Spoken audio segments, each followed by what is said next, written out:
तीसरे चरण की वोटिंग भी हो गई, उसका रुझान भी आने शुरू हो गए। आप क्या सोच रहे हैं? अरे भैया, रुझान मतलब वो 4 जून वाले नहीं, 4 जून वाले रिजल्ट के नहीं, वो तो खैर बाद में आएंगे, लेकिन ये वाले जो रुझान हैं वो कुछ अलग तरह के रुझान हैं। सबसे पहले तो पीएम मोदी जी के जो बयान हैं, ख़ास करके अडानी अंबानी पर हमला बोलने वाला, राष्ट्रपति द्रौपदी मुर्मू का रंग काला है और कांग्रेस ने राष्ट्रपति बनने का विरोध किया, और 400 सीटें इसलिए चाहिए भाजपा को क्योंकि कांग्रेस राम मंदिर पर बाबरी ताला लगा देगी, ये वाले बयान। तो दरअसल ये तीनों बयान एक तरह से बेमानी और बचकाना से नहीं लगते हैं? आप देखिए, इन बयानों को लेकर पूरे सोशल मीडिया पर एक तरह से हंसी उड़ाई जा रही है, तरह तरह के मीम्स बन रहे हैं, और तो और ये भी कहा जा रहा है कि भैया अडानी अंबानी के इतना करने के बाद भी मोदी जी जब उनके ही नहीं हुए तो फिर किसके होंगे। यही नहीं, ये भी कहा जा रहा है कि क्या अडानी अंबानी के पास में इतना काला धन है तो मोदी जी ने उनके वहाँ ईडी और सीबीआई क्यों नहीं भेजी? अडानी अंबानी क्या टेम्पो में काला धन क्यों भेजेंगे? मर्सिडीज, बीएमडब्ल्यू, पॉर्श, ये वाली गाड़ियाँ कहाँ गई? उसमें भी तो भेज सकते हैं। मीम्स के अलावा एक बात आपको माननी पड़ेगी, बेचारे गौतम अडानी कल से कितने दुख में होंगे। आप उनके दुखों का अंदाजा नहीं लगा सकते, उन पर दुखों का कितना पहाड़ टूट पड़ा होगा। शायद कल से वो जो गाने सुन रहे होंगे, वो बेवफा वाले गाने की कैसेट उन्होंने लगातार लगा रखी होगी और वो सुन रहे होंगे, दोस्त दोस्त ना रहा, मेरे दोस्त किस्सा ये क्या हो गया, सुना है कि तू बेवफा हो गया।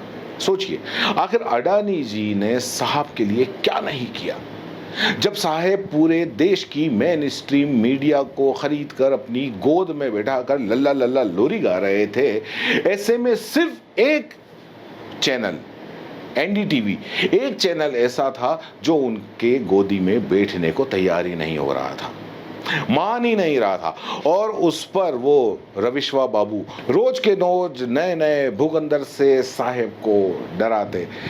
साहेब जितना उसको आंख दिखाते, रविश्वा उतना ही उसको उंगली किए जा रहा था। और आखिर ये ही अंबानी अडानी ने मिलकर इस चैनल को पीछे के दरवाजे से खरीदा, तब कहीं जाकर ये सारा मामला सेटल हुआ, और तब कहीं जाकर रविश्वा को भी चैनल छोड़ के जाना पड़ा। सोचिए कि इतना डाकन भूत बता रहा और इतना मामला सेट किया, उसके बाद भी साला वही जिगरी दोस्त पूरे देश के सामने मंच से गरिया रहा है, बोल रहा है कि धन है, काला धन है, टेम्पो है, टेम्पो में बोरे भर भर के काला धन है। अरे साला, जरा तो इज्जत का ख्याल किया होता, काला धन है तो भी टेम्पो के अंदर बोरे भर भर के जाएंगे। अरे मर्सिडीज, बीएमडब्ल्यू जैसी गाड़ियाँ वो भी तो हैं, बड़े बड़े सूटकेस हैं वो भी तो हैं, उसमें भेजेंगे। इलेक्ट्रोल बॉन्ड के लिए भेजे थे कि नहीं भेजे थे?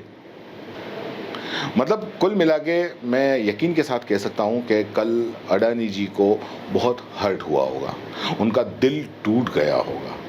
कभी किसी लड़की ने उनका दिल तोड़ा होगा, जितना दुख नहीं हुआ होगा इतना कल अडानी जी को दुख हुआ होगा। मोदी जी की यह बात सुनकर उनका दिल का जो दुख है वो दुनिया का सबसे बड़ा दुख गिना जाना चाहिए।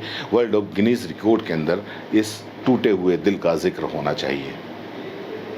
क्योंकि मतलब आप देखिए साला, राहुल गांधी मछली, मटन, मंगलसूत्र मुसलमान करते करते मतलब अडानी अंबानी को ही पेल दिया, ये ठीक बात नहीं है।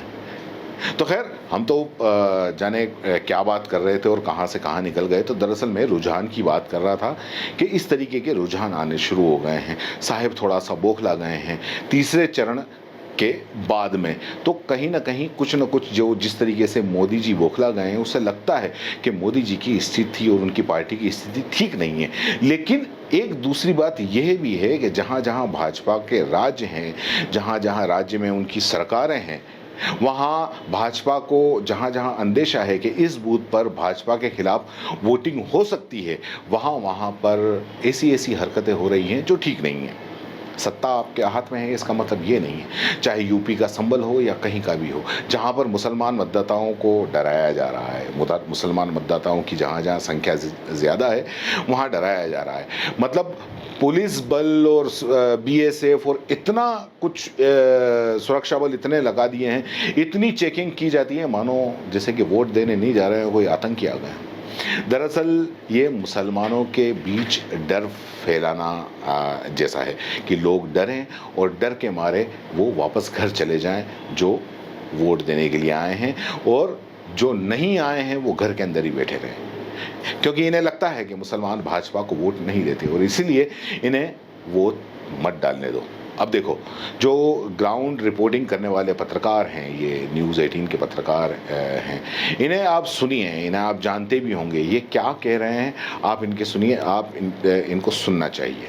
तो मतदान के समय 3-4 लोकसभा सीटों पर गया, उसके पहले दूसरी सीटों पर गया था, तो मुझे बड़ी निराशा हुई एक बात को लेकर कि प्रशासन का जो रवैया वोटिंग के समय था, कई बूथों पर मैंने देखा तो वो इस तरीके का, जब हालांकि इसके पीछे की सरकारों में नहीं होता था, ऐसा नहीं है, लेकिन इस सरकार में जो अपने को वो अलग कहती है, तब ये हमेशा समझ में आता है कि सत्ता का चरित्र एक ही होता है। मैं हमेशा ये कहता हूं कि सत्ता का चरित्र एक होता है, बस चेहरे बदल जाते हैं। आपको योगी आदित्यनाथ पसंद है, किसी को अखिलेश यादव पसंद है, किसी को मायावती पसंद है, किसी को मुलायम सिंह यादव पसंद है, चेहरे बदलते हैं, चरित्र वही रहता है। और ये मैं बड़ी निराशा के साथ इसलिए कह रहा हूं कि मैंने कल कई पोलिंग बूथ पर देखा जहां सत्ता के विरोधी वोटों की पड़ने की संभावना थी, वहां तो सीआईएसएफ, पैरामिलिट्री फोर्स, और आप स्कूल के गेट पर हमारी गाड़ी अगर रुकती थी तो उस गाड़ी को 50 मीटर दूर तक, 100 मीटर दूर तक भिजवाया जाता था। बहुत जगहों पर, बदायूं में, आपके संभल में, बदायूं में, संभल में, इन जगहों पर, फिरोजाबाद में, इन जगहों पर कई जगह जो प्रेस के रिपोर्टर थे वो पोलिंग बूथ के बाहर जो रिपोर्टिंग करते थे वहां से भी कहते थे कि आप यहां से आगे चले जाइए, हट जाइए। पहले 2 चरणों में ऐसा नहीं दिखा, अब तीसरे चरण का दबाव क्या था, ये यादव बेल्ट है। हालांकि इसमें पिछली बार बहुत अच्छा प्रदर्शन बीजेपी ने किया था। मुझे लगता है कि 10 में से संभल छोड़ करके, मैनपुरी छोड़ के 8 सीटें बीजेपी ने जीती थी, लेकिन बावजूद इसके मैंने ये देखा कि जहां सत्ता विरोधी मतों के पड़ने की आशंका थी, वहां पर तो इतना तगड़ा इंतजाम, आईडी चेक करना, नकाब चेक करना, वो ठीक है, क्या करना चाहिए, एक भी बोगस वोट नहीं पड़ना चाहिए, ठीक है, लेकिन तरीका ऐसा होता है जब आप शासन के जरिए, प्रशासन के जरिए मतदाताओं में और बिल्कुल सामान्य लोगों में एक भय पैदा करते हैं, एक टेंशन देने की कोशिश करते हैं। तो मतदान ऐसी चीज नहीं है कि कोई डंडा खा करके और अपमानित होकर के भी वोट दे। तो ऐसा कोई सगा नहीं है जिसके लिए आम जनता लाठी खाए, 44 डिग्री सेंटीग्रेड में जाए, 4 जगह चेक करवाए तो वोट दे, वो फिर चले जाएंगे। और दूसरे लोगों को भी कह देते हैं कि अरे यार परेशान कर रहे हैं पुलिस वाले, ये कर रहे हैं, वो कर रहे हैं। तो ये मैंने देखा बहुत जगह, और जहां पर सत्ता पक्ष का वोट पड़ने की संभावना थी वहां 3 पुलिस वाले हैं, 40 लोग इधर उधर घूम रहे हैं। मैं आमतौर पर इस तरह के वीडियोज बना करके और सनसनीखेज खबरें नहीं करना चाहता हूं, लेकिन मैं महसूस करता हूं और मैंने अपनी आंखों से जो देखा है वो मैं आपको बता रहा हूं कि तीसरे चरण में मैंने कई जगहों पर ऐसा देखा कि सत्ता की हनक और विरोधियों को, विरोधी वोटों के लिए वहां पर इंतजाम। आपने वीडियो भी देखे होंगे, हालांकि संभल में जो वीडियो